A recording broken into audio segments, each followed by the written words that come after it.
Warning: this video might discuss spoilers for House of the Dragon Seasons 1 and 2, and potentially upcoming events in Seasons 3 and/or 4 with the in-game events. I tried to cut out as many spoilers as I could, but viewer discretion is still advised. Rhaenyra Targaryen, what else can be said about her? Princess of Dragonstone and Queen of the Seven Kingdom, whose rightful throne was stolen by her kin as the result of her father's people-pleasing habits, scheming counselors, and by extension, Jaehaerys the Conciliator making the inheritance of the Iron Throne something that could be called into question by vote. This did immense work to destabilize the inheritance by now making it something that can be won, instead of it being given to the rightful heir by law. Rhaenys Targaryen should have been queen, but never was, and all of these factors combined made for the setup of an event that would eventually become the Dance of the Dragons. Not if I have any say in it, however. Well, kinda. Today I'm taking control of Rhaenyra Targaryen in Crusader Kings 3 with the AGOT mod, as I don't have the funds to direct a whole series with CGI dragons. This will keep in tradition, continuing my series of badass women from A Song of Ice and Fire. And the timing could not have been better, as by the time I'm writing my script, House of the Dragon Season 3 is coming out in a few days. As always, I'm playing with a few mods and sub-mods to make the gameplay more fun and exciting. I added a few mods to my usual playset, so all the mods I used and their load order will be shown on screen, and I will link them in the description of the video. I'll also be playing with a few game rules enabled. Historical outcomes are weighted, canon children are enabled, and dragons are enabled, obviously. I will be playing during the Rogue Prince timeline, and while it doesn't initially show Rhaenyra as a playable character, when you click play as any ruler, you can select her as she is the ruler of Dragonstone. My first order of business was finding Rhaenyra a husband, as a good future king is important to the realm at large, and also I wanted a handsome, age-appropriate man for her instead of all the old weirdos creeping on Rhaenyra. I looked at a few Greyjoys, but they were little assholes, though my eye quickly fell on Gwaine Hightower.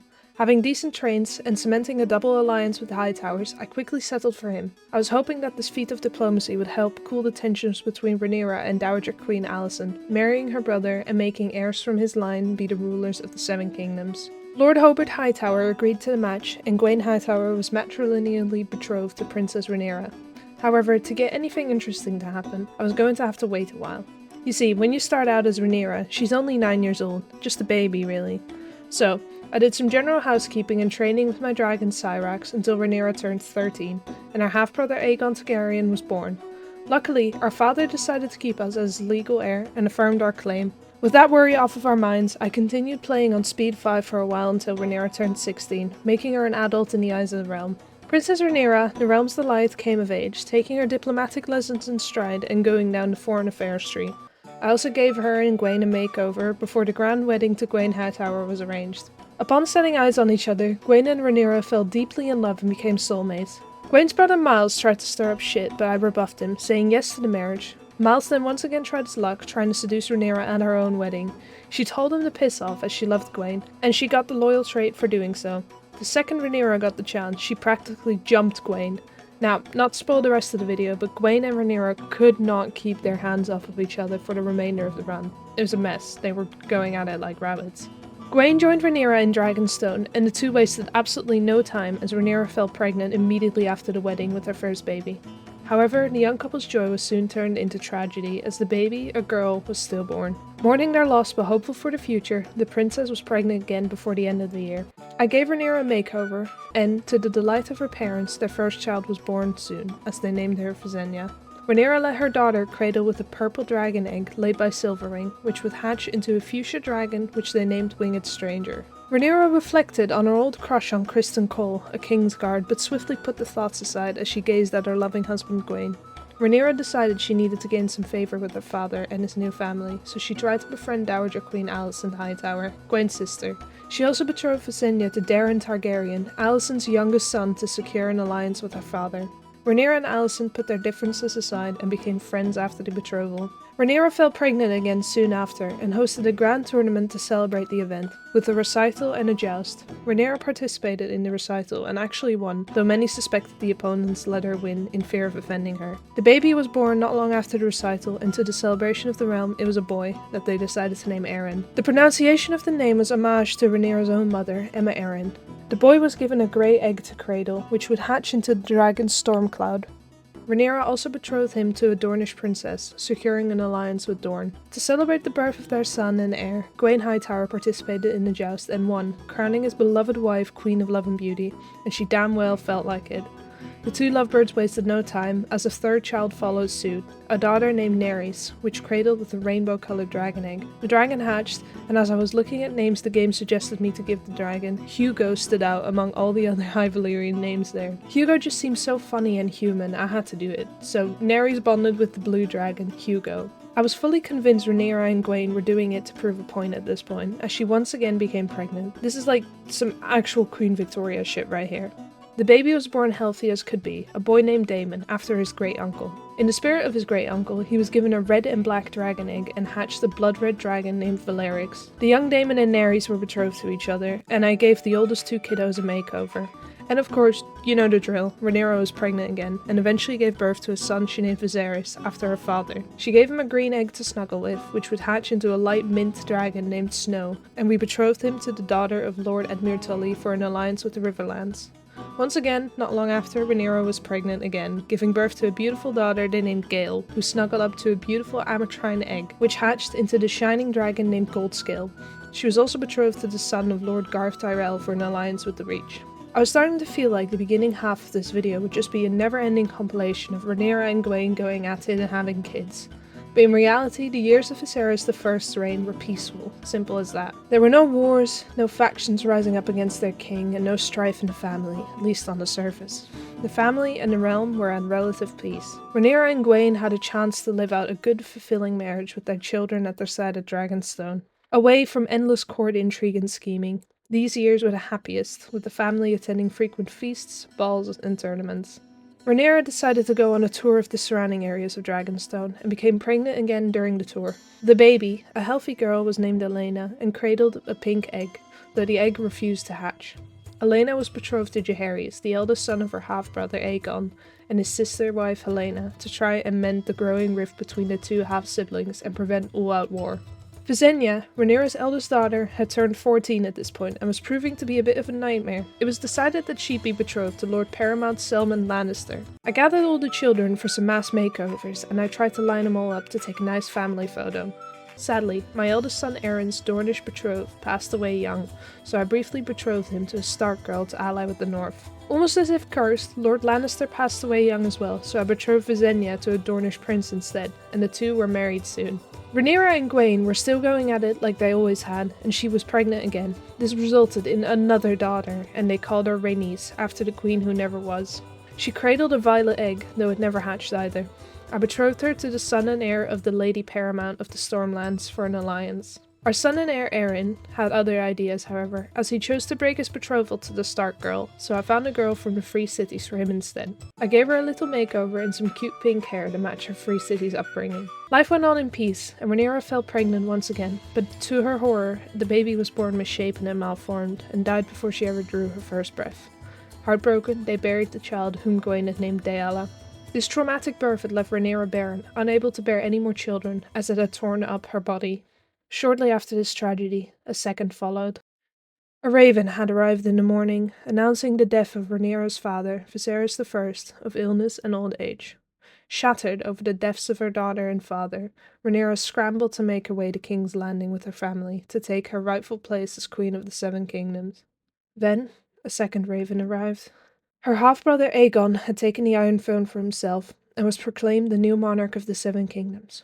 Word of his treachery reached Rhaenyra, and a million things ran through her mind. Fury over her stolen throne, sadness over her absence during her father's passing, caution at the idea of a potentially bloody war, but most of all, determination. Determination to make her father's wishes come true, and take her rightful place upon the Iron Throne. Despite attempts to negotiate, Aegon stood strong and proclaimed himself king. And so, the Dance of the Dragons broke out officially. We weren't alone, however. The Lords Paramount of the Riverlands, the Reach, the Iron Islands, and the Stormlands had declared for us, and so did Old Town. The traitors of the Westlands, the Vale, and the North had declared for the usurper, and Dorne decided to stay neutral. Looking at the map, you may notice that most of Aegon's forces are now surrounded. Our allies cut a beautiful tactical ribbon of land right through the map, isolating the capital of King's Landing. The north would have to come through the Riverlands to get to the capital, and the Westerlands would have to cut through our allies to get to pretty much anywhere. We also had a dragon advantage. Aegon only had 3 dragons, Dreamfire, Tessarion and Sunfire, as Aemond had never tamed Vhagar. We, meanwhile, had 5, which became 7 eventually. Not all of them were ridden, of course. Snow and Hugo were too small, and there were still some unclaimed dragons at Dragonstone. We may not have had an advantage of raw numbers, but we had an advantage on the land and in the sky with our dragons. So, the war started. Not before my son and heir had his own son and heir, however. Aeron's wife, Rhaena, had given birth to a son, and Rhaenyra's grandson. He was named Balon. Visenya and her 2 younger brothers, Aeron and Daemon, rode out on their dragons to meet Aegon's forces head-on. The 2 sides clashed above the small village of Buck's Cole in the Crown Lands. Daeron Targaryen, Rhaenyra's half-brother, showed up riding the mighty Blue Queen Tessarion. In a flash of fire and chaos, Daeron first kills Aeron and his grey dragon Stormcloud. As Tessarion dug her claws in the Stormcloud, she sent the young father and his dragon plummeting to his fiery death. Incensed at the sight of the murder of his beloved older brother, Daemon, only 16 and riding the smallest dragon in the fight, brazenly attacks his uncle in a fit of grief and rage, but Daeron burns both rider and dragon from the sky as he sends him to meet his brother. Believing the battle won, Daeron is caught by surprise by the arrival of Visenya on her dragon, Winged Stranger. Seeing both of her brothers murdered in front of her, Visenya is consumed by a lust for revenge. She launches a relentless attack, driving Winged Stranger straight at Tessarion's neck. In a savage clash of fire and claws, Visenya finally overwhelms her uncle, incinerating both Daeron and Tessarion in a blast of dragon fire and blood. When the battle ends, Visenya alone remains alive. She was victorious, but remained forever scarred by the loss of her brothers. Their parents, Rhaenyra and Gwaine, were inconsolable by the instantaneous loss of 2 of their children at the hand of their own kin. The battle at Buck's Call may not have been the battle with the most bloodshed during the war, but the loss of 3 Targaryen princes at the hand of their own families sent shockwaves throughout the 7 kingdoms and set the tone for the grim future of battles to come. Fighting continued in the Crown Lands, bleeding into the Stormlands as the forces from the Iron Islands in the region caught up with the Crown Lands' forces, outnumbering them greatly. While his men were bleeding for him in the field, Aegon Targaryen held a coronation, even having the balls to invite his sister Rhaenyra to the event. Rhaenyra, at the loss of 2 dragons on her side and almost turned mad with grief, turned to a final, desperate option. She invited so-called dragon seeds, Targaryen bastards, over the Dragonstone, promising great wealth and noble titles to whomever could tame a dragon and join her cause. Many answered the call, though only 2 succeeded, taming Vermithor and Silverwing. The men were named Haegon and Vaegon, and Rhaenyra promised them titles and gold if they joined her cause. They did, and the odds suddenly turned greatly back to Rhaenyra's favour. Meanwhile, Rhaenyra's allies were devastating and surrounding Aegon's forces in the Crown Lands. The Riverlanders, Hightowers of Old Town, and Starks of the North had arrived to join the fighting, with Gwaine Hightower demanding justice for his sons, personally commanding the Hightower forces. However, with the Westerlands and the Vale nowhere to be found, the enemy forces were funneled into a massive battle. Both forces of Aegon and Rhaenyra met at the border between the Stormlands and the Crown Lands, and a large-scale battle broke out. The Battle of Wedgewood was bloody and harsh, but the Crown suffered immense losses, turning the tide of war greatly towards Rhaenyra again. During the battle, Aemond Targaryen, Rhaenyra's other half-brother, rode out to try and avenge Daeron, but without a dragon of his own, Visenya atop of Winged Stranger caught up to him and burned him to a crisp in his attempt, avenging her brothers once and for all. Being utterly abandoned by both the Westerlands and the Vale, the Crown was forced to make do with the remaining forces from the North and the Crown Lands that they could scramble together, but this was not enough as the Reach, Riverlanders and Iron Islands funneled them into a bloody meat grinder of such immense brutality that Aegon's forces simply could not keep up. As his men started abandoning him, Aegon Targaryen saw the writing on the wall and knew it was done. I watched as my boys from the Riverlands and the Stormlands gave the final blow, and the war score popped to that beautiful 100% in Rhaenyra's favour. Rhaenyra Targaryen, riding Syrax, approached her brother Aegon with her terms, and he conceded. With that, Rhaenyra finally reclaimed her birthright, and once and for all became Queen of the 7 Kingdoms. Then, a lot of things happened at once. Rhaenyra had to judge the treacherous vassals that rose up against her and betrayed the sacred oath they swore to uphold her claim, starting a war that killed her sons. Lady Jane Eyre, a friend of Rhaenyra, was released after swearing her fealty to their queen. Cerella Lannister, Lady of the Westerlands, was allowed her freedom as well. She was young, and Rhaenyra knew that she probably didn't have a lot of choice in the political decisions of her regions. Lord Stark, however, was punished more harshly, as Rhaenyra decided to take his son and heir to King's Landing to be educated there instead. Rhaenyra ransomed the other rebel vassals she had captured. Having taken new ownership of what was once her uncle Daemon's sword, Dark Sister, she pondered who in her family was worthy to wield it. Her mind immediately went to her daughter, who had bravely stood up against Daeron and the much larger Targaryen.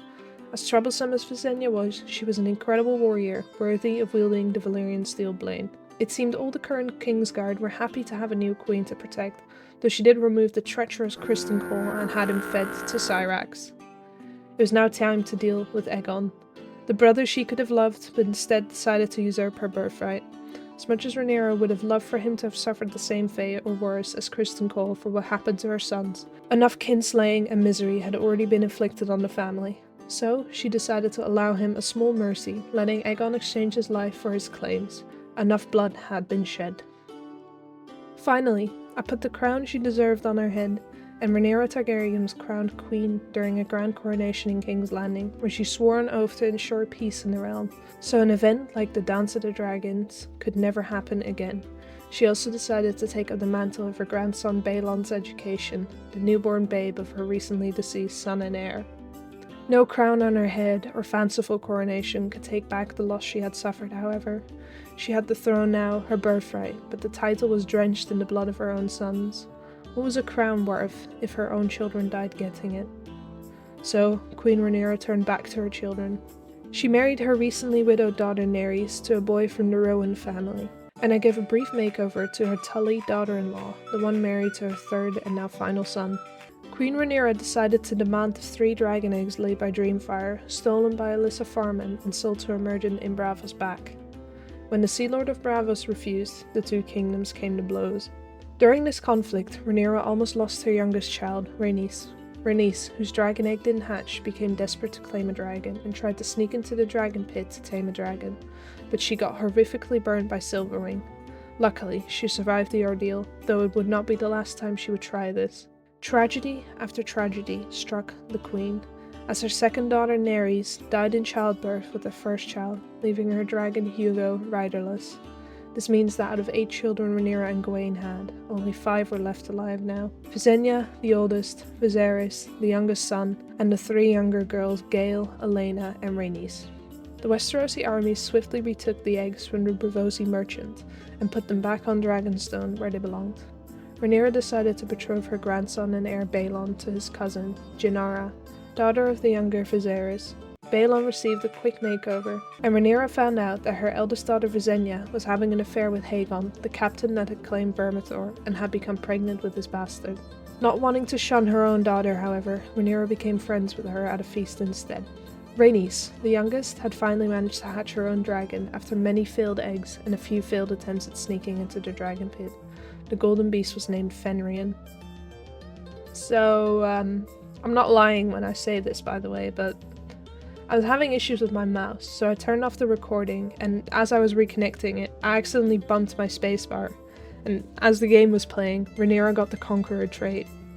Don't know how she got it, I don't know why, trust me, I'm always happy to see this rare trait in my 400 hours of playing, but honestly, it would have suited Daenerys better than Rhaenyra. Rhaenyra wanted to keep the peace in the realm as much as possible without shedding any more blood. As cool as the trait is, I wasn't exactly thrilled, because the trait also has very negative effects if you do not conquer any land. That was an issue for later though, as Rhaenyra gave her young grandson and heir Balon the black dragon egg that was recovered from Braavos. I gave his betrothed a brief makeover, and gave Balon Dragonstone as he was the heir. Before the black dragon egg was hatched, however, Balon had somehow managed to tame the wild dragon Grey Ghost. Life went on for Rhaenyra, raising her grandson and doing the usual drivel of royal duties. Feasts, scheming courtiers, ensuring peace in the realm. Rhaenyra eventually fulfilled her coronation oath to ensure peace, though it wasn't as peaceful in the household as Balon became the rival of his betrothed cousin, Rhaenyra, who would later claim Dreamfire after the passing of Rhaenyra Targaryen.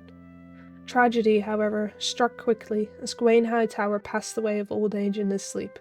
For some reason, the in-game dialogue box showed Rhaenyra as happy about this passing at first, in what I can only assume to be a bug, before she resumed a more appropriate level of mourning for her soulmate, father of her children, and husband of over 35 years.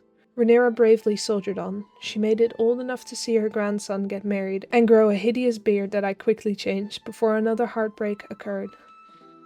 In an accident still seen as a mystery to maesters this day, Prince Balon of Dragonstone, heir to the Iron Throne, and his dragon Grey Ghost died together.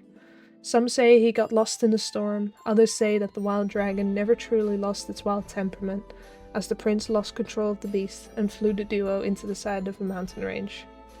Either way, another tragic death hit the fragile psyche of Queen Rhaenyra. The Iron Throne had once again lost an heir, and Rhaenyra's third and youngest son Viserys was now the heir presumptive.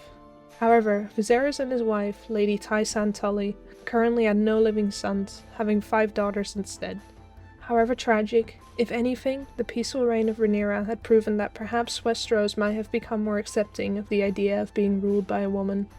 Only time would tell if Viserys would have another son, or if his eldest daughter Rhaenyra and her dragon Dreamfire would come to rule the 7 kingdoms together after his passing. I betrothed Rhaenyra to her cousin Maegor, the eldest son of Rhaenyra Targaryen, the second youngest of Rhaenyra's children. Queen Rhaenyra also took up the young girls' education. As if me, as a player, hadn't been through enough stress and bullshit this cursed run. Any hope became too good to be true, as Rhaenyra lost the Conqueror trait, as she wasn't doing any conquering. This came with a harsh prestige penalty, losing 2 levels of fame, as if I'd asked for any of this. Rhaenyra, her own body, worn down from all her pregnancies and the grief she had suffered throughout the years, started to deteriorate as age started to set in. Her heart began faltering, her eyes started clouding. She knew the end was coming. As she laid in bed during one of her rare episodes of lucidity, Rhaenyra Targaryen thought of her children. The ones she had, and the ones she had lost. She thought of her beloved sons Aeron and Daemon, happily chasing each other on Dragonback above the Red Keep. She thought of Daenerys, showing her an embroidery project she had just finished. She thought of Baelor, the young gallant man taken too soon. And she thought of her beloved Gwaine. As she breathed her last breath, all she could think about was how excited she was to get to see them all again. Rhaenyra Targaryen died in the year 162 AC, after her heart had faltered. Hated by some, but beloved by many, Queen Rhaenyra Targaryen had set out and done what her father had always wanted for her. To live a good, just life, surrounded by love, as she had led the kingdom he had promised to her with great success. She was succeeded by her son Viserys, second of his name, King of the Andals and the Rhoynar and First Men, Lord of the 7 Kingdoms and Protector of the Realm. While his succession was as shaky as his namesake before him, he was determined to make sure a bloody, traumatizing conflict like the Dance of the Dragons would never be allowed to happen again. Man, I felt cursed through the entire run of this video, I'm not gonna lie. I must have done at least 5 test runs of this run that would all end before the Dance of the Dragons even started, because Rhaenyra just kept dying due to dragon accidents or getting leprosy. Then I lost some of my footage from the actual run, and then I wrote a few thousand words of a script to a test run on accident, so I had to redo that. And then my country was hit by a heat wave, which has been just miserable so far. But honestly, this run was quite different to some of my others, with its near constant misery and death. Still, I had fun, and I hope you did as well. You know what won't be miserable? Subscribing to my channel. I recently hit 1,000 subscribers, which doesn't sound like a huge milestone to most people, but it is to me. Where I once thought that nobody on earth but maybe my fiancé would enjoy my senseless rambling, I now find an audience of people that seem to enjoy it too. So, thank you, from the bottom of my heart.